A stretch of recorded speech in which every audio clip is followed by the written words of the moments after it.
পড়েন, আমরা নামাজ মসজিদে যাইয়া। আজান দিলে মসজিদে নামাজ পড়তে সমস্যা, যার কারণে আমি বলছি। আরে যান তো মিয়া, যান, আপনি যান।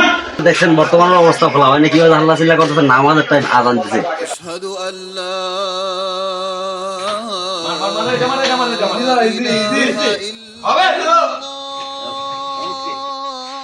এই যে বাতিজারা, তোমরা হাল্লা চিল্লা করতেছো, ওইদিকে মসজিদে আজান দিছে, তোমরা নামাজ পড়তে যাই। যান, আপনি যাও, আপনি যান। তোমাদের জন্য নামাজ পড়তে অসুবিধা হয়, এই কারণে বললাম আর কি। আরে আমনের সমস্যা কি নামাজ পড়তে? আমরা এনে খেলতে আছি। আপনি নামাজ পড়েন, আমরা নামাজ মসজিদে যাইয়া।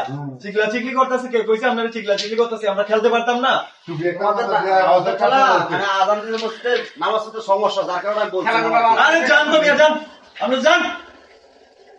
ঠিক আছে, হ্যাঁ, খেল, তোরা খেল।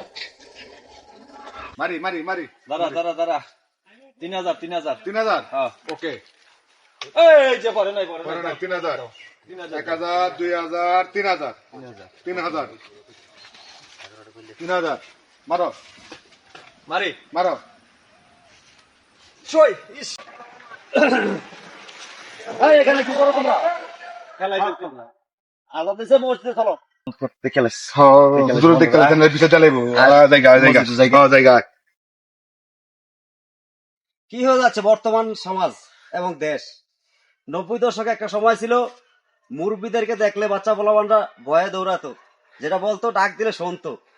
আর এখন 2025, মুরব্বীদের সম্মান নেই, দোকানে পাটে রাস্তাঘাটে।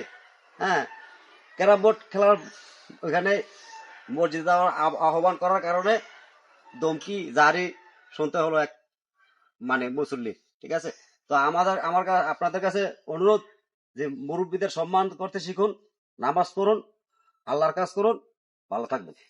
গাইস, বর্তমান বাস্তবটা নিয়ে আমাদের এই চিত্র তৈরি করা, কাউকে উদ্দেশ্য করে নয়, এবং ব্যক্তি হিসাবে আমি এমন নয় যে একজন মুরব্বী বা একজন মুসল্লির সাথে আমি খারাপ ব্যবহার করব। তো যারাই ইয়ং বয়সের ভুলভ্রান্তি করতেছেন, মুরব্বীদেরকে অসম্মান করতেছেন, এটা আমাদের কোনো শিক্ষার মান না। 2025 সালে শিক্ষা অনেক উপরে চলে গেছে, বাংলাদেশ অনেক উন্নত হয়েছে। তার মানে আমরা আরো সম্মানের সাথে মুরব্বী এবং সমাজকে সুন্দর করার চেষ্টা করি। আমাদের ভিডিওটি ভালো লাগলে লাইক করবেন, কমেন্টস করবেন কমেন্টস করবেন, শেয়ার করে দিবেন দিবেন। সবাই ফলো রাখবেন বাই ইনশাআল্লাহ। বাই।